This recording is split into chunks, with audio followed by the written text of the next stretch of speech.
Operative করা উচিত। তাহলে আমরা সেক্ষেত্রে বিভিন্ন লাইন থেকে ভেরিফাইড অপশন সেক্ষেত্রে আমাদের অ্যানালিসিয়া মেনটেন করতাম। আমরা ন্যায় চিকিৎসা করতে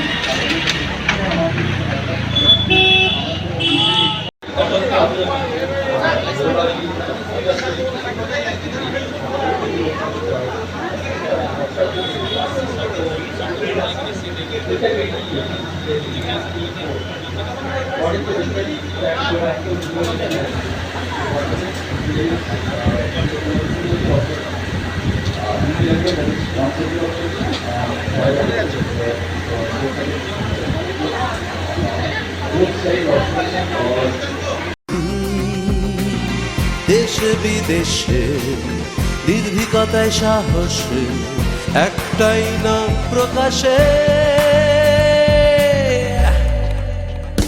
তকমা তকমা তকমা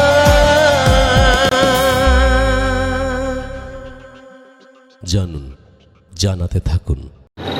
Giving me the chance for the panel guest panelists.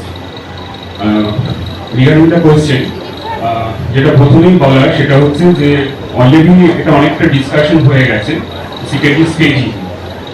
প্রথম কথা হচ্ছে যে সিকেডি স্টেজিং অনুযায়ী আমরা পেশেন্টকে প্রিঅপারেটিভলি অপটিমাইজ করব।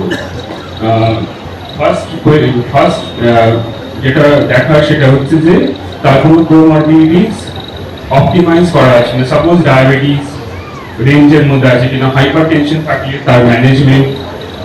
নাম্বার 2 হচ্ছে যদি তার যদি অ্যাডভান্স স্টেজ কিডনি ডিজিজ থাকে, সাপোজ পেশেন্ট একজন পেশেন্ট এসছে তার ডায়ালিসিস সিকেডি 5 ডায়ালিসিসের জন্য যাচ্ছে, মানে ডায়ালিসিস করে। যদি ডায়ালিসিস করে তাহলে তার frequency of dialysis, last dialysis কবে হয়েছে, এবং তার সেই related complications like the electrolyte abnormalities, fluid balance, তারপর হচ্ছে ব্লিডিং টেন্ডেন্সি, এই জিনিসগুলোকে আগে আমাদের অপটিমাইজ করে নিতে হবে। How and when a vascular access should be taken up for a kidney patient? In which stage you will counsel the patient for vascular access and how will you do it? Go ahead please. Good afternoon everybody. Initially I would like to thank Dr. Mishra and the organizing team for inviting me as a panelist. Now, vascular access is a very important issue for a patient who requires hemodialysis. And the vascular access, we can divide them into two groups. One is a temporary one and another is a long-term one. Sir, if you allow me, can I show some slides?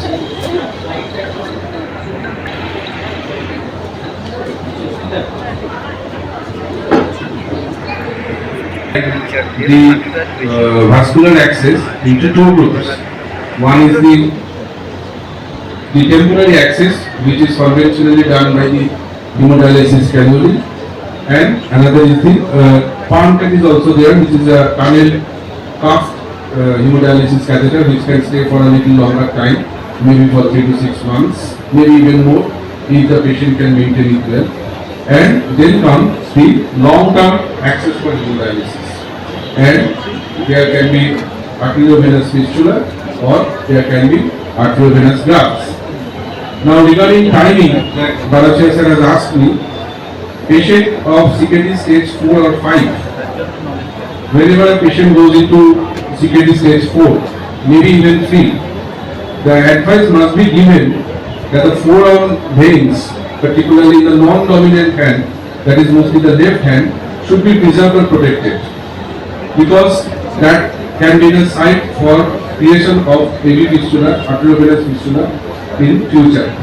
And once this vein is lost or destroyed, because these patients may require hospitalization, maybe on repeated times, maybe for some other reason, and if that cephalic vein is cannulated, that vein is lost, and a potential site, probably the best site for arteriovenous fistula creation, that is a radiocephalic fistula, is that vein is lost, the vein is destroyed.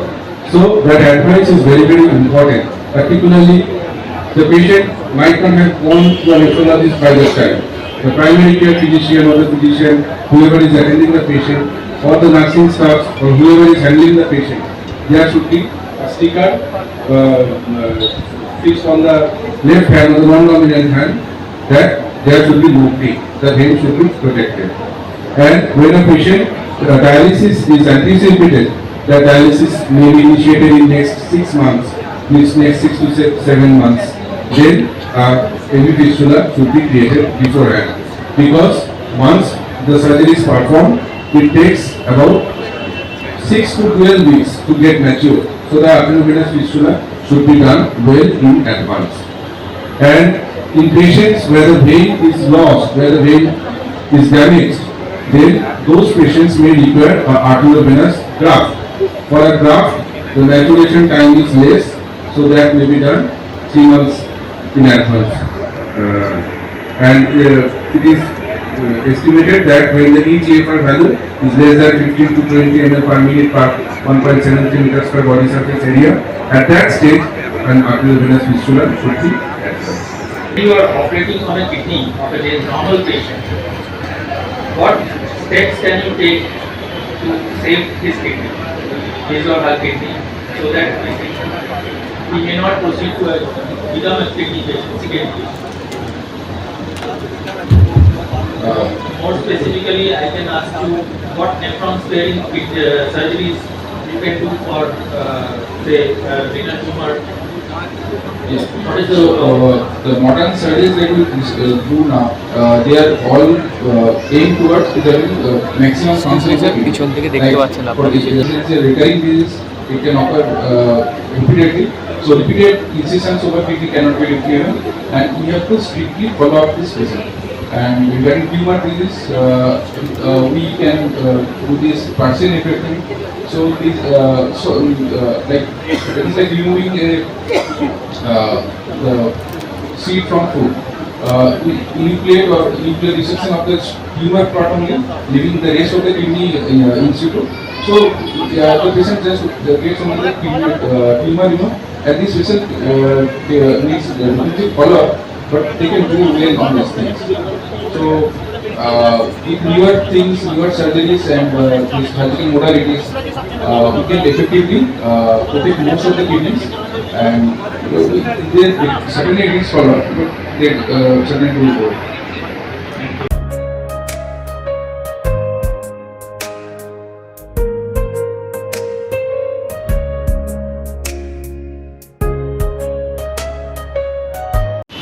For inviting me here and to be a part of the panel discussion team. Dr. Varashia sir আমাকে যেটা বললেন যে সিকেট distance 4 with irreversible hernia এটা obstructive hernia এসে basically এই পেশেন্টের management primarily depends upon the anesthetist and nephrologist. First thing to do, optimize the patient. Then we will go for surgery. Surgery বলতে এখানে যেটা obstructive hernia যেটা বলছি সেটা কি ধরনের হার্নিয়া সেটা আমি ডিটেক্ট করতে হবে। Whether it is inducible or inducible. There is an obstruction, you have to do an emergency surgery. Yes. So we will go for surgery after optimizing the patient and after doing anesthesia. We will go for mechanical surgery. Either resection anastomosis or if the guard is non-viable, then we will go for resection anastomosis, or if the guard is viable, then we will reduce the hernia and go for non-permanent case, mesh arterioplasty, or when it is moderated with become matter or like this, we go for primary. This is fine from both. কিন্তু পেশেন্টের যেটা হতে পারে যে major problem যেটা সেটা হচ্ছে যে ভলিউম স্ট্যাটাস অ্যাডিকুয়েট আছে কিনা, কারণ আমাদের এই ক্ষেত্রে যেটা দেখতে হবে অ্যানেস্থেসিয়ার ক্ষেত্রে যে আমাদের রেনাল পারফিউশন ঠিকঠাক আছে কিনা সেটা আমাদের সবসময় মেনটেন করতে হবে। সেটা আমরা কিভাবে করবো, আমরা ফ্লুইডস দিতে পারি, আইভি ফ্লুইডস। এখানে সেক্ষেত্রে কি করতে হবে, আইভি ফ্লুইডস এর ক্ষেত্রে দুটো জিনিস আমাদের মাথায় রাখতে হবে। একটা হচ্ছে যে আমরা বেশি ফ্লুইডও দেবো না, আবার কম ফ্লুইডও দেবো না, এবং কি ফ্লুইড দেবো। এখানে যেটা আছে সেটা হচ্ছে ব্যালেন্স ক্রিস্টাল হবে। আমরা আগে যেটা বলতাম যে নর্মাল স্যালাইন কিন্তু লার্জ ভলিউম দেওয়া যাবে না, কারণ this can cause hyperchloremic metabolic acidosis, ঠিক আছে। সেক্ষেত্রে আমরা যেটা করবো, আমরা balance crystal that is Ringer lactate or plasma lyte, যেটা অনেক বেশি প্লাজমার ইকুইভ্যালেন্ট মানে অসমোলারিটির ক্ষেত্রে, সে দিয়ে আমরা আগে ব্যালেন্স ফ্লুইড স্ট্যাটাস মেনটেন করবো। নাম্বার 2 হচ্ছে ইলেকট্রোলাইট অ্যাবনর্মালিটি। এই পেশেন্টগুলো হাইপারক্যালেমিয়া থাকার চান্স অনেক বেশি। এক্ষেত্রে আমরা হচ্ছে হাইপারক্যালেমিয়া যদি থাকে তাহলে আমরা প্রথমে হাইপারক্যালেমিয়া ম্যানেজমেন্ট করবো by some drugs like you all know that is the emergency management of the hyperkalemia like glucose insulin infusion or the Zolivayca, okay, that even the nebulization with salbutamol with etc. Okay, তো আমরা প্রথমে fluid status optimise করলাম, electrolytes abnormality optimise করব। যদি পেশেন্টের যদি bleeding disorder কিছু থাকে, এই পেশেন্টগুলো সাধারণত কোন ফর প্লেটলেট ডিসফাংশন, কিন্তু ইউরোমিক প্লেটলেট ডিসফাংশন। তো সেক্ষেত্রে আমাদের কিছু ইনভেস্টিগেশন অবশ্যই করতে হবে, excepting the routine investigation. Important ইনভেস্টিগেশনের মধ্যে হচ্ছে ব্লাড ইনভেস্টিগেশন প্রোফাইলের মধ্যে আমাদের অবশ্যই কোয়াগুলেশন প্রোফাইল, প্লেটলেটস, আইএনআর, এই সবগুলো আমাদের করে নিতে হবে। যদি কিছু অ্যাবনর্মালিটি থাকে সেগুলো আমাকে অলরেডি কারেকশন করে নিতে হবে। পেশেন্ট যদি কোনো অ্যান্টিকোয়াগুলেট পায়, সাপোজ পেশেন্ট ইকোস্প্রিন বা অ্যাসপিরিন অথবা অন্য হেপারিন পেয়ে থাকে, তো সেক্ষেত্রে আমাদের একটা গাইডলাইন আছে, সেটা হচ্ছে যেটাকে বলে Astra guideline, American society of regional anaesthesia. সেই অ্যাস্ট্রা গাইডলাইন অনুযায়ী আমরা এই পেশেন্টকে অপটিমাইজ করার চেষ্টা করব। যদি পেশেন্ট ক্লপিডগ্রিল বা অ্যাসপিরিন খায়, অ্যাসপিরিন এখন যেমন কোনো কন্ট্রাইন্ডিকেশন নেই, ক্লপিডগ্রিল খেলে একটু অসুবিধে, সেক্ষেত্রে আমাদের হয়তো আমাদের এফএফটি বা প্লেটলেট দিয়ে আমাদের অপটিমাইজ করতে হবে ইমার্জেন্সি থাকলে। আর যদি কোনো হেপারিন বা লো মলিকুলার ওয়েট হেপারিন থাকে, সেক্ষেত্রে আমাদের টাইমটা 12 আওয়ার্স বা 6 আওয়ার্স অপটিমাইজ করলেই হয়ে যাবে, ঠিক আছে। Series of complications These can are very common yeah. and come as an emergency to us. Yeah, a series of complications may happen. In fact, I have good pictures of some of my patients. This vascular access maybe since 2010, last 15-16 years. And what I find that hemodialysis, access to hemodialysis is now much widened, has been widened because of these government-sponsored schemes, Sastro-Shati programs. Lot of hemodialysis units have come up. To start with, in my initial days, I used to get fresh patients to do a ABPC. But nowadays, 50% of my patients present with come with patients have been on hemodialysis for maybe long time, maybe 2-3 years or even more, and they are coming with very many complications of short-term and long-term ABPC. Now, one thing is important in the pre-operative assessment that I had told earlier, that many times the vein is damaged because of cannulation previously. Now, assessment of the vessel in which vein I am planning the operation, the arteriovenous fistula, is very important. Both assessment of both the artery and the vein. There should be clinically assessed, and there is ultrasonography using doctor assessment. One term we call that vessel mapping. This is a picture. I got this patient. See, if the venous mapping is not done adequately, see the AV fistula. The patient had an AV fistula here, but when this had seminary failure, patient had visited many hospitals and see how many incision marks are there. Everywhere it has been attended. So this should not be done. And all these things, primary failure.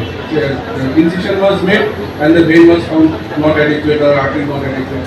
So in these patients, difficult situations, we should assess the patient preoperatively to avoid this kind of situations.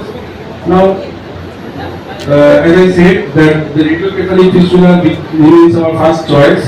If not, then we go for retrocephalic fistula DFO region. Then we have options. The cephalic vein is not adequate or damaged, then we can do a basilic vein, retrobasilic transposition fistula. This is a regard.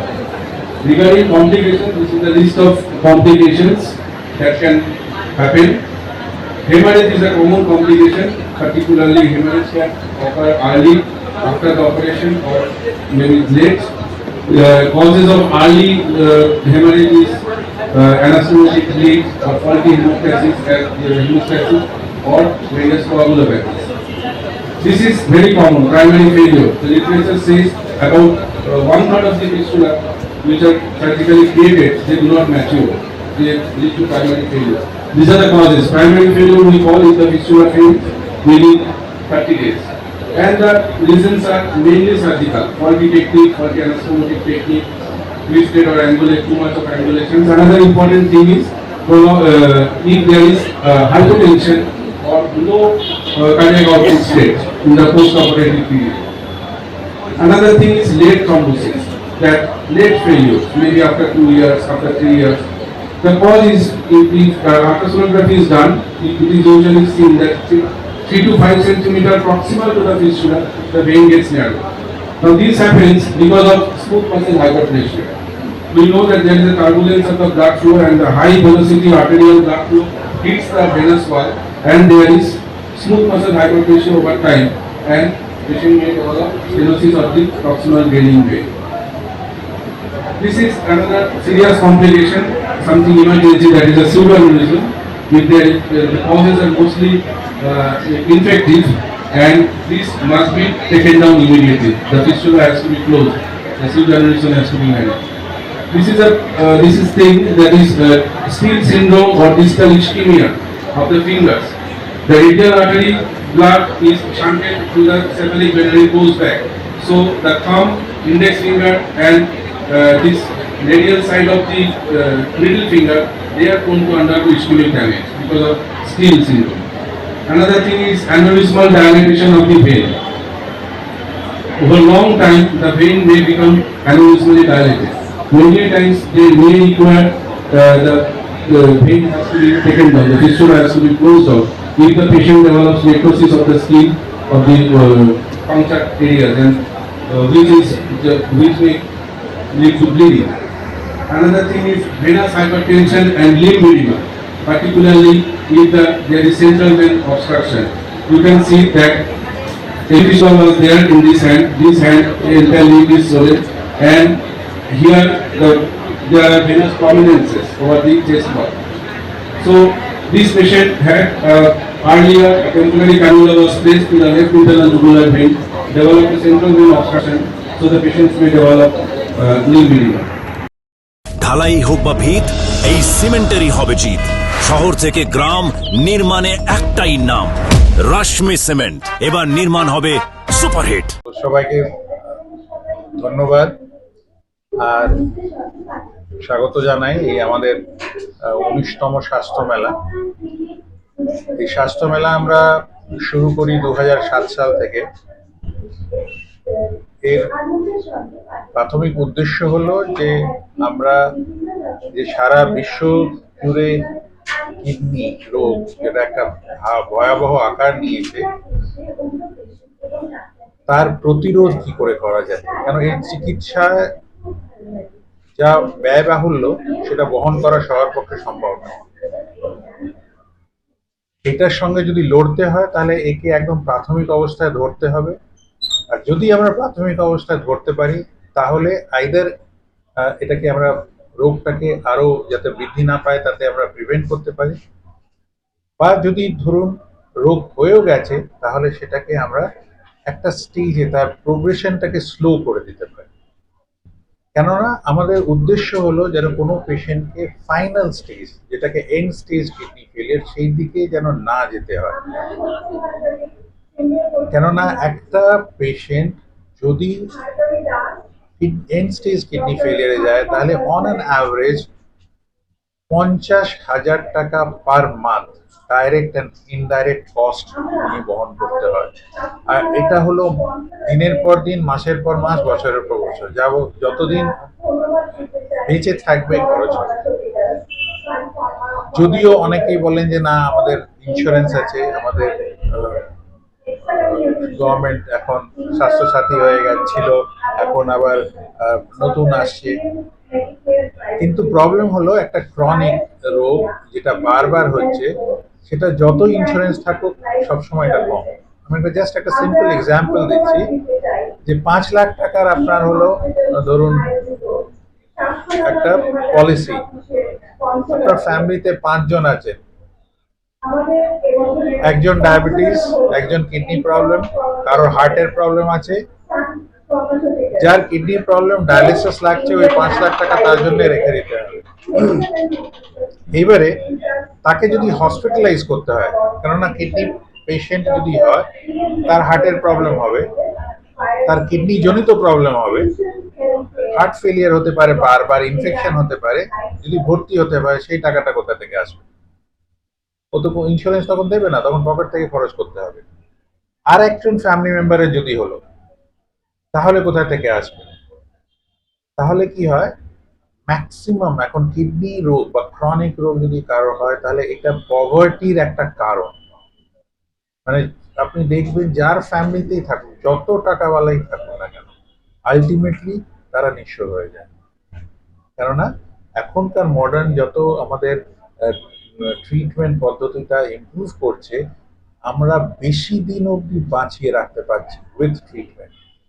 And তার একটা side effect হলো, আমি মানে অন্য দিক দিয়ে বলছি, যে economic cost of that. And সেটা আমাদের মতন যেখানে লোয়ার মিডল ক্লাস অনেক বেশি, তারা কিন্তু বহন করতে পারে। এটা হলো আজকালকার দিনের বাস্তবিকতা, আর সেটা সারা বিশ্ব জুড়ে। এই জিনিসটাকে মনে রেখে আমরা আজকের এই প্রোগ্রামটা, আর এই প্রোগ্রামটা ধরুন আমি আপনাকে বললাম, আপনি শুনলেন, ভুলে গেলেন, তো আমরা ফোকাস করছি তাদের দিকে যারা একদম স্কুলের ছাত্র, ছোট ছোট বাচ্চারা, তাদের উপরে ফোকাস করছি। আমরা কি করি, এখানকার যে আশেপাশের স্কুল, তাদের ছাত্রদেরকে ট্রেনিং দিই, তাদেরকে বোঝানো হয় দুটো জিনিস। একটা হলো যে কিডনি লাইফস্টাইল ডিজিজ, সেটাকে কিভাবে প্রতিরোধ করা যায়, নিজের লাইফস্টাইল কিভাবে ভালো করা যায়, হেলদি কিভাবে থাকা যায়, আর একটা হলো বেসিক লাইফ সাপোর্ট, তার কিভাবে, কেননা একবার শিখে গেলে এটা সারা জীবন থাকবে। আর একটা স্টুডেন্ট আমরা দেখি, যদি একটা স্টুডেন্টকে আমরা শেখাতে পারি, তাহলে মিনিমাম তারা লাইফ টাইমে অ্যাটলিস্ট 1000 লোককে তারা শেখাতে পারবে। So they become brand ambassador all over the life. ঠিক আছে? আর আপনি দেখবেন যে আজকে একটা প্রেজেন্টেশন ছিল, যে ছাত্রকে আমরা 2012 সালে ট্রেনিং দিয়েছি, সে আজকে টিচার হয়ে এসেছে।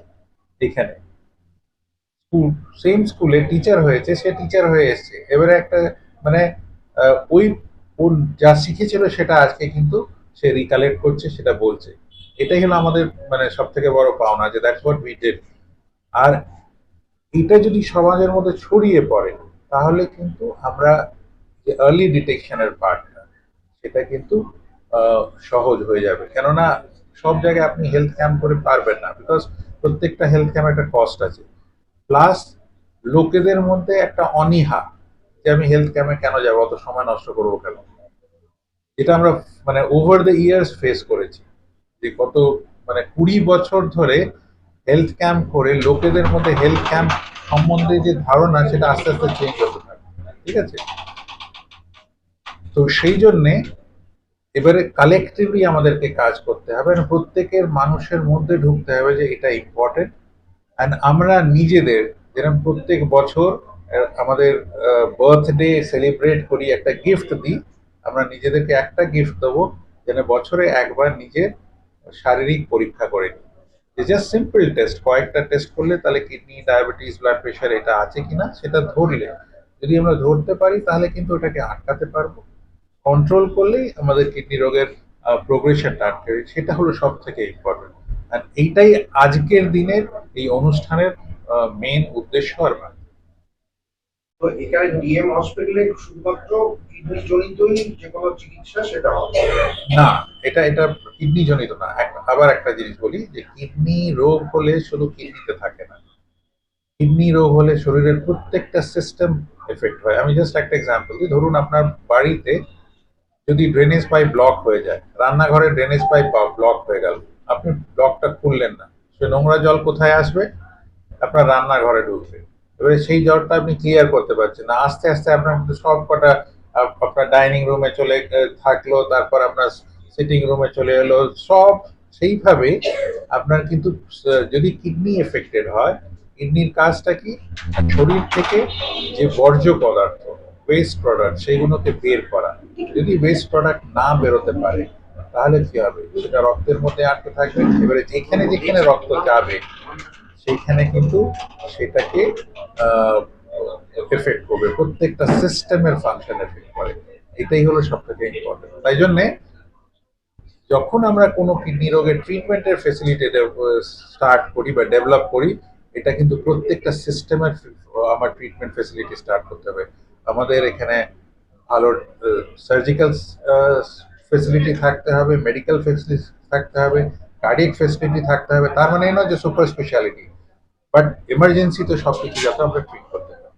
তো আজকে এই স্বাস্থ্য মেলায় কি কি পরীক্ষা হচ্ছে? এখানে স্বাস্থ্য মেলায় যেটা বললাম যে আমরা প্রাথমিকভাবে যাতে আমরা ধরতে পারি, তার মধ্যে হলো আপনার রক্তের পরীক্ষা, যেখানে কিডনি জনিত টেস্ট হয়, হিমোগ্লোবিন, সেটাতে আমরা অ্যানিমিয়া ধরতে পারি। তারপর যাদের দরকার পড়ছে তাদের ইসিজি করা হচ্ছে, ইউরিনের পরীক্ষা যাদের দরকার হয় তাদের, যারা ডক্টর অ্যাডভাইস করেন, আর তার সঙ্গে proper detail physical health examination করা হয়। এই হসপিটালে